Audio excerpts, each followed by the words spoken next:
Welcome. If you've unfollowed some people on Facebook and now want to reconnect with them, I've got you covered. With Facebook's new update, it's easier than ever to start seeing posts from people you've previously unfollowed. I'll walk you through the steps to reconnect with those accounts on your PC. Let's get started. First, open Facebook on your PC and log in. Once you're on your homepage, go to the top right corner of your screen and click on your profile photo. This will open a menu with options related to your account. Next, click on Settings and Privacy. A list of additional options will appear. From there, click on Content Preferences. Now you're in the Content Preferences section, where you can manage everything that appears in your feed, including people, pages, and groups you follow or unfollow. In this section, look for the option called Reconnect. Go ahead and click on it.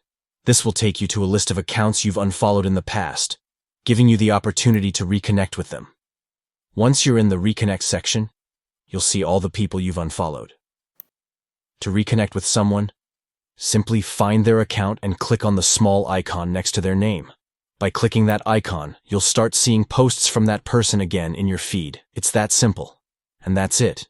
You've successfully reconnected with people you've unfollowed on Facebook. If you found this guide helpful, be sure to like the video, subscribe to the channel, and hit the notification bell so you don't miss out on future updates and tips. Thanks for watching, and happy reconnecting.